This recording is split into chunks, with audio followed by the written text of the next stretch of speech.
Good morning বন্ধুরা, তোমরা সবাই কেমন আছো? আশা করি ভালোই আছো, আর আমরাও ভালো আছি। শিখা হাউস লাইফে তোমাদের সবাইকে নতুন একটু ভিডিওতে অনেক অনেক ওয়েলকাম। তো দেখো, সকাল সকাল ভাতও বসিয়ে দিয়েছি, এদিকে চাও বসিয়ে দিচ্ছি। কারণ বলো তো কি, আজকে একটু তাড়া আছে আমার।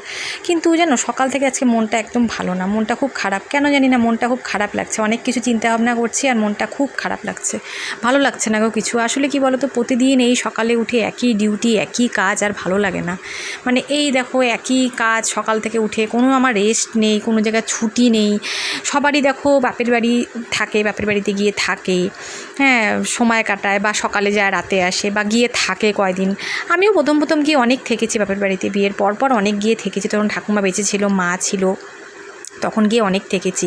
কিন্তু এখন আর আমার থাকা হয়ে ওঠে না গো। ওই জন্য মনটা না একদমই ভালো না। কারণ কি হয় বলো তো, একঘেয়া সংসারে কাজ করতে করতে না মনে তো হয় যে না, একটা দিন গিয়ে থেকে আসি, বা দুটা দিন গিয়ে একটু থেকে আসি। সবাই তো যায়, সবার যে দেখবে যখন শরীর ভালো লাগে না, বা একটু ক্লান্তি বোধ হয়, বা একটু মন মেজাজ ভালো লাগে না, সব বাপের বাড়ি গিয়ে সবাই থাকে। কিন্তু আমার কপালটা এতটাই খারাপ যে বাপের বাড়ি আছে কিন্তু থেকেও আমার নেই। মানে কীরকম বলো তো, মানে আমার বাপের বাড়ির লোকজনের কথা বলছি না, তাদের কোনো দোষ নেই, এখানে কারুরই দোষ নেই, আমার কপালের দোষ। আসলে কি বলো তো, আমার বাপের বাড়িতে মানে ঘর হচ্ছে, হ্যাঁ, তো আমার ভাই ঘর বানাচ্ছে। তো একবারে তো সম্পূর্ণ ভাঙা হয়নি, যেদিকে বাবারা আছে ওদিকটা এখনও ভাঙা হয়নি, আর বাবাদের জন্যই ঘর বানানো হচ্ছে।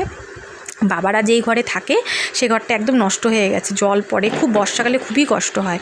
তো সেই জন্য ওই বাবাদের ঘরটাই বানানো হচ্ছে, মানে ভাই বানিয়ে দিচ্ছে আর কি। একটা রুম, একটা হচ্ছে বারান্দা, মানে ওখানে খাওয়া দাওয়া হবে, আর রান্নাঘর, ব্যাস এই তো একটা রুম। তো একটা রুমে গিয়ে আমি কি করে থাকবো বলে, বাবারা যে ঘরে থাকে, বাবারা একটা ঘরেই থাকে, আর রান্নাঘর। আর আমার ভাইরা তো ভাড়া বাড়িতে থেকে রুম করছে, মানে ভাইরা যেখানে থাকতো সেই দিকটা ভেঙেই সেখানে রুম করা হচ্ছে। আর ভাইরাও ঘর করবে, মানে ভাই বউ ওরাও তো থাকবে এখানে। তো সরকারের ঘর দিয়েছিল সেটা আর কি। তো ভাইরা পরে কিছুদিন পর করবে। ওর কথা হচ্ছে, বাবা বয়স হয়ে গেছে, বাবাকে আগে নতুন ঘরে ঢুকাবে, থাকবে বাবা, সেটাতে ওর শান্তি। আমার সত্যি কথা বলতে আমারও শান্তি। তো বাবা আগে থাকবে, তারপরে আমাদের জবে করবো এরকম একটা ব্যাপার আর কি। তো একবারে তো সবগুলো করতে পারবে না, কিছুটা করে বাবাদের আগে ঢুকিয়ে দিবে, বাবারা সেখানে থাকবে, তারপরে ভাই হয়তো আস্তে আস্তে ভাইয়ের রুমটা করবে, ভাই বউরা থাকবে। তো এখন একটা ঘরের মধ্যে গিয়ে আমি কি করে থাকবো বলো? বাবারাই থাকে একটা করে, কত কষ্ট করে। আর রান্নাঘর, আর তো ঘর নেই এক্সট্রা কোনো। আর এখন যে রুম করেছে সেখানেও শুধু একটাই ঘর, মানে ওখানে একটা ঘরই করা হয়েছে, শুধু বাবার ওখানে থাকবে রান্নাঘর। তো থাকবো কোথায় গিয়ে? তো এখন এই মুহূর্তে আমার আর থাকা হচ্ছে না, ইচ্ছা করলেও উপায় নেই গো। আসলে হয় না, কারো ভাগ্যে থাকে এরকম। আমার ভাগ্যটা এরকম যে আমার বাপের বাড়িতে ঘর নেই এক্সট্রা কোনো থাকার মতো। আগে ছিল, আগে যখন আমার ঠাকুমা বেঁচে ছিল, মা বেঁচে ছিল, তখন আমার ঘর ছিল, অনেক ঘর ছিল। তখন কি আমি থাকতাম, বিশেষ করে ঠাকুমার সাথে আমি বেশি থাকতাম আর কি। ঠাকুমা যে ঘরে থাকতো সেখানে ঠাকুমার সাথে আমি ঘুমাতাম। তখন গিয়ে অনেক থেকেছি, বিয়ের পর গিয়ে প্রথম আমি অনেক থেকেছি। কিন্তু এখন আর আমার থাকা হয়ে ওঠে না। যে বললাম না, কপাল, কি করব বলো। যাক, আর কি করা যাবে, না হলে তো আর কিছু করার নেই। আর এই দেখো, আমার বাড়িতে অতিথি চলে এসেছে। এরা রোজই আমার বাড়িতে আসে, দেখেছো, রোজ আসে, রোজ খাওয়া দাওয়া করে। আর আমার রান্নাবাড়িও দেখো কমপ্লিট হয়ে গেছে। মন খারাপ হলে কি, রান্নাবাড়ি কাজকর্ম সবই তো করতে হবে। তো যে সকালে আলু ভেজেছিলাম তোমাদেরকে দেখিয়ে দিলাম না, সেই আলু ভাজা একটু রেখে দিয়েছি। আর যে অরহরের ডাল করেছি, আচ্ছা নিলে আমি সোমবার, তোমরা তো জানোই আজকে অরহরের ডাল করব। তো আর করেছি যে আলুর দম, দেখলে তো তোমরা আলুগুলো ছুলে নিলাম। তো আলুটা ঝোল আছে, কিন্তু এটা ঝোল থাকবে না, কিন্তু একটু পরে ঠান্ডা হলে দেখবে ঝোল টেনে একদম জমে গেছে। তো একটু ঝোলঝোলি ওই জন্য রাখলাম, একদম শুকিয়ে গেলে আবার খেতে ভালো লাগবে না, ওই জন্য। আর দেখো, ঠাকুর চলে এসেছে আমার ঘরে। এখন ঠাকুর ওই ঘরে ছিল না, আগে দেখেছিল তোমরা, অন্য ঘরে ঠাকুর ছিল। তো একটু অসুবিধার জন্য আমার ঠাকুরটা আমার ঘরে নিয়ে এসেছি, আমার একদম খাটের পাশে। জায়গা তো আমার আর কোনোখানেই নেই, তোমরা আমার ঘরটা দেখেছো, এইখানে এইটুকু জায়গায় আছে, এইটুকু জায়গার মধ্যেই ঠাকুরকে রেখেছে। ঠাকুর আর আমি একসাথে থাকবো আর কি। এই আমাদের গুরুদেব, আর এই যে ঠাকুরের আসন। আর তার পাশে দেখো এই যে ড্রেসিং টেবিলটা রেখেছে। ড্রেসিং টেবিলটা আগে যেরকমভাবে ছিল দেখেছিলে, তো আমাদের এখন একটু অসুবিধা হয় মাথাটাতে আশ্রাতে রেডি হতে। বিছনার মধ্যে সব কিছু নিয়ে বসি, চিরুনি সিঁদুর যা নিয়ে বসি, ওখানে বসে আমরা রেডি হই। কি আর করা যাবে বলো বন্ধুরা, আবার বিকেলবেলা চলে আসলাম তোমাদের সাথে কথা বলতে। তো আমি এখন রেডি হয়ে গেছি, দেখো একদম রেডি হয়ে গেছি। কিন্তু এখন বাজে 6:45 মতো বাজে। তো গুড ইভিনিং সবাইকে। তো যাই হোক বন্ধুরা, আমি এখন রেডি হয়ে গেছি, কতগুলো শর্ট ভিডিও বানাবো। তোমরা তো জানোই প্রতিদিনই বানাতে হয় শর্ট ভিডিও। তো এখন বানাবো সেটা। আর এই সময়টা আমি বানাই 5:30 6টা এরকম সময় বানাই। একটু খাওয়া দাওয়া করে একটু রেস্ট করেছিলাম, তখন আর ভিডিও আর করতে পারিনি।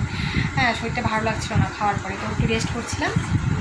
আর এখন এই যে কতগুলো শর্ট ভিডিও বানাবো। তো তোমরা তো দেখলে ঠাকুর আমাদের এখানে নিয়ে এসেছি, দেখলেই তো এই দেখো ঠাকুরের আসন দেখাতে পারছি না, তখন দেখিয়েছিলাম একটুখানি। তো তো আয়নাটা দেখো কোথায় চলে গেছে। মানে রেডি হতে খুব অসুবিধা হয়। স্নান করার পরে কী করি জানো, স্নান করার পরে বিছানার এইখানে উঠি, এখানে সব সিঁদুরে কৌটো চিরুনি সব নিয়ে এখানে বসি, বিছানায় বসে এখানে বসে রেডি হই। তো কী করবো, যখন যেরকম তখন সে একটা সমস্যার জন্য যাই হোক ঠাকুর ওভার থেকে এ করে আনা হয়েছে। হ্যাঁ, তো একটা প্রবলেম ছিল সেই জন্য আনা হয়েছে। যাই হোক, ঠাকুর আমার ঘরে চলে এসেছে, ঠাকুরের ইচ্ছা হয়েছে, ঠাকুর চলে এসেছে। ঠাকুরের যখন যেখানে ইচ্ছা হবে ঠাকুর মানে সেখানেই তখন থাকবে, তাই না বলো? তো যাই হোক, তো ঠাকুর এখানে চলে এসেছে, আয়না আমার অন্যদিকে চলে গেছে। এবার রেডি হতে একটু অসুবিধা হয়, এই বিছানার উপর বসে বসে রেডি হতে হয়। তো থাক, কিছু করার নেই, অ্যাডজাস্ট করবে। ঠাকুর যখন আছে সব ঠিক হয়ে যাবে। তো যাই হোক বন্ধুরা, তোমরা তো শুনলেই, যাই হোক কী আর বলবো, বাবার বাড়িতে গিয়ে আর থাকা আমার এখন আর হয় না। তো হবে, খুব শিগগিরই হয়তো হবে, কারণ আমার বাবার বাড়ি ঘর মানে আমার ভাই যে মানে ঘর কমপ্লিট করতে মানে শেষের দিকেই একটুখানি বাকি আছে, কমপ্লিটের মুখেই, তো কমপ্লিট হয়ে যাচ্ছে কিছুদিনের মধ্যেই। তো এখনও এক্সট্রা কোনো ঘর করা হয়নি, এখন শুধু বাবা থাকবে সেরকমই ঘর করা হয়েছে। আর ভাই বউ ওরা আপাতত ভাড়া বাড়িতেই আছে। তো ওদের ঘরটা কিছুদিন পর ওরা করবে। একবারে তো এত কিছু হয় না, একসাথে তো এত কিছু হয় না, প্রচুর খরচা একটা ঘর বাড়ি করতে গেলে, তোমরা তো সবাই জানোই।